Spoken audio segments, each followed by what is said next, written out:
भगवान का चरित्र तो अथाह, मैंने पहले ही दिन कहा था।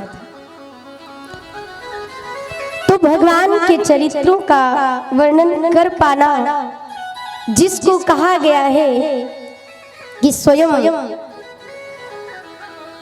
भारद्वाज मुनि जो स्वयं कह रहे हैं कि भगवान की ऐसी ये लीला है, ऐसा है भगवान का चरित्र है जिसको हजार मुख वाले शेषनाग तक नहीं कह सकते, तो हम क्या कह सकते हैं? जो सरस्वती जो वो भी नहीं गुणगान कर सकती हैं, भगवान के चरित्र तो अथाह, जैसे समुद्र का जल अथाह है जिसकी कोई सीमा नहीं है, जिसका कोई पार नहीं है, उसी प्रकार भगवान की कथा है। सागर की तरह, जैसे सागर को सिंधु कहा जाता है ना, सागर सिंधु है, उसी प्रकार भगवान के भी चरित्र सिंधु है, कोई पार नहीं पा सकता है। भगवान की हरि अनंत, जब हरि स्वयं भगवान अनंत है जिसका कोई आदि है ना अंत है, वो अनंत है, सर्वोच्च है, सर्वोत्तम है,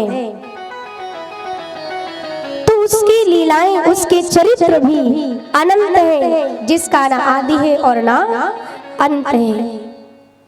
लेकिन कहते हैं ना, जैसे मनुष्य की व्यथा कभी समाप्त नहीं होती, उसी प्रकार भगवान की कथा भी कभी समाप्त नहीं होती। मनुष्य की व्यथा और भगवान की कथा कभी खत्म नहीं होती, कभी समाप्त नहीं होती। बस उसको एक नियम रख दिया गया है कि जैसे श्रीमद् भागवत महापुराण सप्ताह परायण है कि 7 दिन में ही उसे पूर्ण करना है। लेकिन सोचो 18,000 श्लोक, चतुर्श्लोक जो ब्रह्मा जी ने, जो श्री हरि ने ब्रह्मा जी को सुनाया, ब्रह्मा जी ने शनकादि ऋषियों को सुनाया और नारद ऋषि को सुनाया, वो चतुर्श्लोक जब वेद व्यास जी को सुनाया, वेद व्यास जी ने वो चतुर्श्लोकी भागवत को 18,000 श्लोकों में बना के एक वट वृक्ष खड़ा कर दिया। तो जैसे वो बढ़ता ही गया, उसी प्रकार भगवान की ये कथा है, कभी समाप्त नहीं होती। उसको भी 7 दिनों में बांट दिया गया। उसी प्रकार भगवान श्री राम की कथा को 9 दिनों में रख दिया गया कि आप 9 दिनों में, लेकिन भगवान के अथाह चरित्र हैं, उनको थोड़ा थोड़ा करके महाराज जो है प्रत्यक्ष रखा जाता है। इसलिए लेकिन कहते हैं ना कि कितनी भी नादान बुद्धि हो, लेकिन यदि संग भले का मिल जाए तो सब कुछ भला ही भला हो जाता है। तो इसलिए महाराज आप सभी ने कल सुना कि भगवान कहाँ रह रहे हैं, बोलो, चित्रकूट में। और भरत जी गए थे, भरत जी वहां पे बहुत सुंदर समागम हुआ है, लेकिन भगवान राम ने उनको वापस लौटा दिया। कहते हैं कि तुम जाओ और जा करके पिताजी की आज्ञा का पालन करो, हम आएंगे, जो पिता की आज्ञा है उसे पूर्ण करके हम वापस लौटेंगे, मेरी प्रतीक्षा करना, लेकिन तब तक राज्य करो। भगवान के चरण पादुका ले करके अपने सर रखकर भरत जी वापस आ जाते हैं और उसे अयोध्या के राज सिंहासन पर रखकर और निमित्त बन के राज्य चलाते हैं। तो प्यारे, इसीलिए कहते हैं कि कराने वाला कोई और है और करने वाला कोई और है। कराने वाला कौन करा रहा है? भरत जी ये सीख दे रहे हैं कि कराने वाला कौन करा रहा है। ये है तो सब हमारे प्रभु राम का, लेकिन हम तो मात्र एक सिर्फ यहाँ निमित्त बन के कर रहे हैं। इतना बड़ा जो आपने यहाँ पे 9 दिवसीय जो अनुष्ठान रखा। कोई कहे कि जन बल, धन बल या हम अपने बल पे करा सकते हैं, नहीं। जब तक गुरु की कृपा और जब तक भगवान की कृपा नहीं है, जब तक परमात्मा का बल नहीं है, तब तक होने वाला नहीं है। तो उसी प्रकार भरत जी भी भगवान राम को सब कुछ सौंप करके और बस राज्य को चला रहे, व्यवस्था को देख रहे हैं बस। और लेकिन अपने आप को तपस्या मूर्त बनाकर, भैया थोड़ा बढ़ेगा नहीं क्या? हाँ। तो महाराज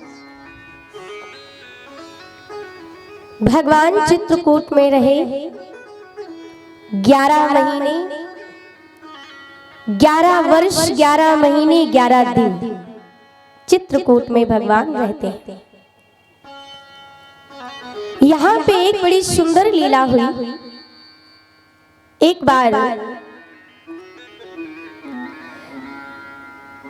भगवान राम बड़ी सुंदर सुंदर पुष्प चयन करके और उनके बड़े सुंदर सुंदर गहने बना रहे थे अपने हाथों से। किसके लिए? सीता जी के लिए। बाग से बड़े सुंदर फूल लेकर आए और गहने बना बना करके, पुष्प की मालाएं बना बना करके श्री सीता जी को पहना रहे थे। अच्छा, ये कार्य देवराज इंद्र का जो पुत्र है जिसका नाम है जयंत, उसने देखा। जब उसने देखा तो उसके मन में ना संदेह हो गया। वो कहता है हो न हो, लेकिन ये भगवान तो नहीं हो सकते।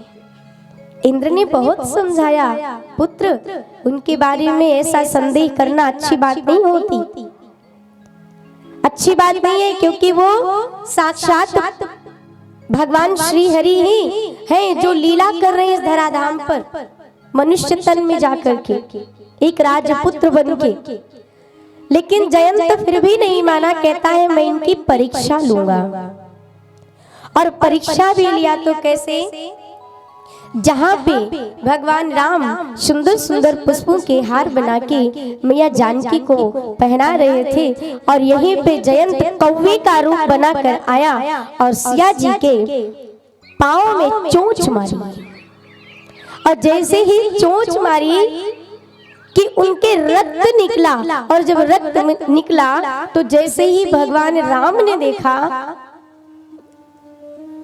तो क्रोधित हो गए कि मेरी सिया जो इतनी सुकुमारी है, उनके पांव से रक्त निकल रहा है, और इस कौवे ने ऐसा दुस्साहस किया चोंच मारने का, पीड़ा देने का, कष्ट देने का।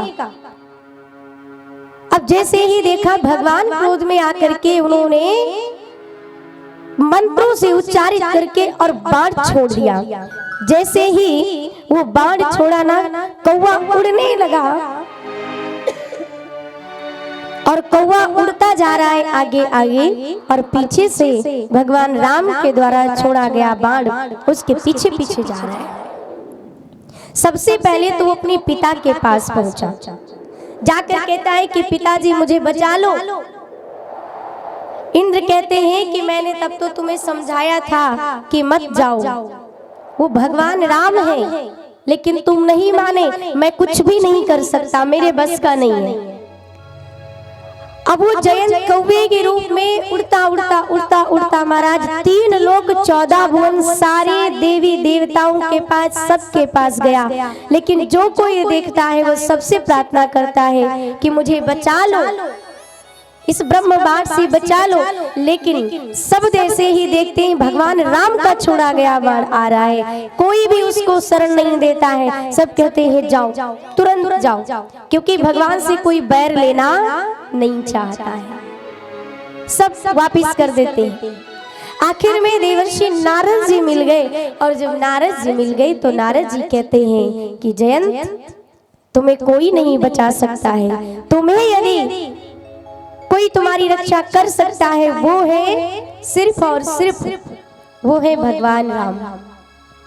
जिन्होंने ये बाण छोड़ा ना उन्हीं की शरण में जाओ। आज वो जयंत पुनः भगवान के चरणों में आया और आकर के क्षमा प्रार्थना करने लगा कि प्रभु हमसे गलती हो गई, हमसे भूल हो गई, हमें क्षमा कर दीजिए। तब भगवान ने उसको क्षमा कर दिया।